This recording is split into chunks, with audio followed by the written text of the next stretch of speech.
ஞானேஸ்வரி அத்தியாயம் 18 ஸ்லோகம் 48 தொடர்ச்சி. ஸ்வதர்மானுஷ்டானத்தின் முக்கியத்துவம் அப்படிங்கிறத பத்தி தான் ரொம்ப எலாபரேட்டா பேசிட்டு வந்திருக்காங்க. அதனுடைய கடைசி ஸ்லோகமாக இந்த ஸ்லோகம் அமைந்திருக்கிறது.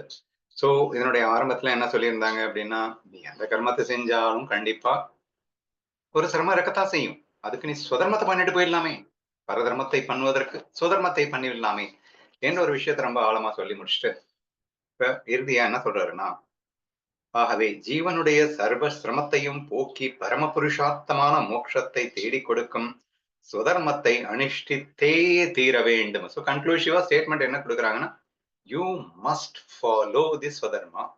கண்டிப்பா நீ ஃபாலோ பண்ணி தான் ஆகணும் அப்படிங்கிறாரு. அது ஏன் அப்படி சொல்றாருன்னா, நீ அறியாமையில மூழ்கி இருக்கும்போது வேற வழி இல்ல அப்படின்னு சொல்லிட்டு. ஆகையால் சங்கடத்தில் அகப்பட்டுக் கொண்டவன் கை கண்ட மந்திரத்தை ஜபித்துக் கொள்ள வேண்டியது அவசியம் போலே. ஒரு இப்போ பொதுவா கடவுள் நம்பிக்கையே இல்லாதவங்க கூட ரொம்ப கஷ்டம் வந்துச்சுன்னா போய் கடவுளை கும்பிட ஆரம்பிச்சிருவாங்க. There is no other option for him அப்படிங்கிறப்போ நீ போய்த்தானே ஆகணும். அந்த மாதிரி சங்கடத்தில் இருக்கிறாய், அப்போ இந்த மந்திரத்தை சொல்லுன்னா சொல்லியிருப்பாங்க. அந்த மாதிரி நீ இப்போ அஞ்ஞானியாக வாழும்போது உனக்கு ஒரே கதி சுதர்மத்தை ஃபாலோ பண்ணித்தான் நீ மோட்சத்தை அடைய முடியும் என்பதால் இது வலியுறுத்தப்படுகிறது. சமுத்திரத்தின் நடுவில் இருப்பவன் கப்பலை கைவிடக் கூடாதது போலே. ஏன்னா அறியாமையில சிக்கி கஷ்டப்பட்டுட்டு இருக்கும்போது நான் சுதர்மத்தை ஃபாலோ பண்ண மாட்டேன் அப்படின்னா ஞானத்தை அடையவே முடியாது அப்படின்றதுனால சமுத்திரத்தின் நடுவுல சிக்கிட்டு நான் கப்பல் வேண்டாம்னு சொன்னா எவ்வளவு பெரிய லூசா இருப்பாங்க அப்படின்னு அடுத்த எக்ஸாம்பிள் சொல்லியிருக்காரு. கொடுமையான வியாதியால் ஆக்கிரமிக்கப்பட்டவன் திவ்யமான ஔஷதத்தை கைவிடக்கூடாதது போலே. வியாதி முத்தின்னு செத்தா சாக போற நிலைமையில இருக்கான், ஒரு நல்ல டேப்லெட் கொடுத்தா நான் அதெல்லாம் சாப்பிட மாட்டேன் அப்படின்னா அது எகெயின் முட்டாள்தனம். ஏன்னா செத்துடுவேன் இல்லைன்னா. சோ இந்த சங்கட கஷ்டம் வந்துருச்சுன்னா அந்த கஷ்டத்தை தீர்க்கிறதுக்கான உபாயத்தை நம்ம தேடி போகத்தானே வேண்டும். அதை நான் மாட்டேன்னு சொல்றதுல என்ன அர்த்தம் இருக்கின்றது என்று இந்த மாதிரி எக்ஸாம்பிள்ஸ் அடிக்கிட்டே போறார். சிவகர்மானுஷ்டானத்தை ஒருவன் எப்போதும் கைவிடக் கூடாது. அப்படி கைவிடாமல் சுதர்மத்தை ஒருவன் நிஷ்டித்து வந்தால் பின்பு ஹே வானர கொடியோனே, அவனுடைய ஸ்வகர்மானுஷ்டானம் என்னும் பூஜையால் சந்தோஷம் அடைந்த ஈஸ்வரன் அவனிடத்திலிருந்து ராஜச தாமச குணங்களின் சம்பந்தத்தை முற்றிலும் விலக்கி வைத்து அவனுடைய ஆசைகள் அனைத்தையும் சுத்த சத்துவத்தின் மார்க்கத்தில் திருப்பி வைத்து. So that is the advantage. So ஃபைனலா உனக்கு நீ கரெக்டா ஃபாலோ பண்ணா என்ன நடக்கும் அப்படிங்கிறத சொல்றாரு. பண்ணலைன்னா கண்டிப்பா பண்ணித்தான் ஆகணும். நீ வியாதியில இருக்க, நீ பண்ணித்தான் ஆகணும். அதுக்கு நிறைய எக்ஸாம்பிள் சொல்லிட்டேன். அப்படி நீ கரெக்டா பண்ணினா உனக்கு என்ன நடக்கும் அப்படிங்கிறதையும் சொல்லணும் அப்படின்றதுனால அப்படி பண்ணும்போது வானர கொடியோன் தேன் அர்ஜுனன் நீ வானர கொடியோனே என்று சொல்லுகிறார். வானரம்னா குரங்கு தானே சொல்லுவோம். குரங்குக்கு பிறந்தவன தெரியல. அர்ஜுனனை இந்த இடத்தில் வானரக் கொடியோனே என்று அழைக்கின்றார். அது ஏன் என்று தெரியல. பின்பு ஹே வானரக் கொடியோனே அவனுடைய ஸ்வதர்மான் மனிதர்களுக்குள் கொடி ஃபர்ஸ்ட் ஆனவனே லாஸ்ட் ஆனவனே அந்த மாதிரி மீனிங் வருது. வானரக் கொடியோனே தான் இருக்கு. சரி நான் கேட்டு சொல்றேன்.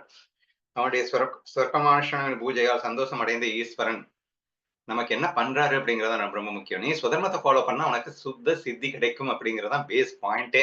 சோ அப்ப என்ன பண்ணுவாரு? வாட் யூ மீன் பை சுத்த சித்தி?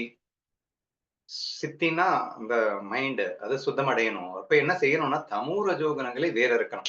ஏன்னா சுத்த சாத்விகம் மட்டும்தான் சுத்தமானது. சரி, அப்ப இந்த ரஜோ தமோ குணங்களை வேற அறுக்கும் உபாயம் எங்க இருக்குன்னா சுதர்மானுஷ்டானத்தை ஃபாலோ பண்ணித்தான் நீ இந்த ரெண்டையும் வேற இருக்க முடியும். சோ அதை ஈஸ்வரனே உனக்காக பண்ணித்தராரு. நீ இதை சுதர்மத்தை மட்டும் பண்ணு, ஈஸ்வரன் சந்தோஷம் அடைந்து, ஏன்னா இது ஒரு பூஜையாகவே ஈஸ்வரன் கருதுகின்றான் சொல்லிட்டாரு இல்லையா?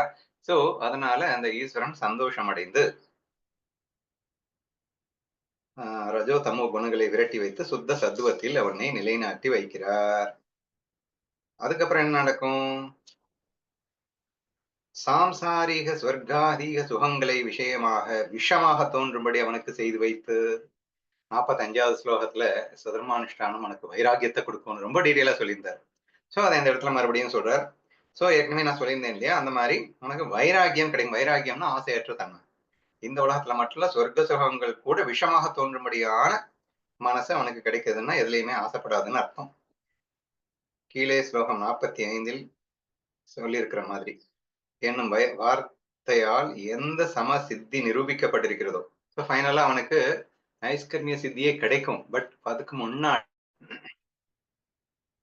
வைராகியம் வரணும். அந்த ஸ்லோகத்துல சம்சித்தி என்று எது நிரூபிக்கப்பட்டிருக்கிறதோ அதை அவனுக்கு கிடைத்து போனதாக செய்து கொடுக்கின்றான். So the advantages of following the சுதர்மா. இந்த பதவியை அடைந்த பின் அவன் சர்வ விஷயத்திலும் எப்படிப்பட்ட யோகியதை பெற்றவனாகிறான் என்பதையும், அப்படிப்பட்ட யோகியதையை பெற்ற பின் அவன் என்ன லாபத்தை அடைகிறான் என்பதையும் மேலே நிரூபிக்க போகிறேன். So again I am just going to இந்த சுதர்மத்தை பக்கவா ஃபாலோ பண்ணவங்களுக்கு கிடைக்கக்கூடிய அட்வான்டேஜ், அடுத்து அவன் என்னவா மாறிக்கிட்டே போறான் அப்படிங்கறது ரொம்ப டீட்டெயிலா நான் அவனுக்கு சொல்ல போறேன்.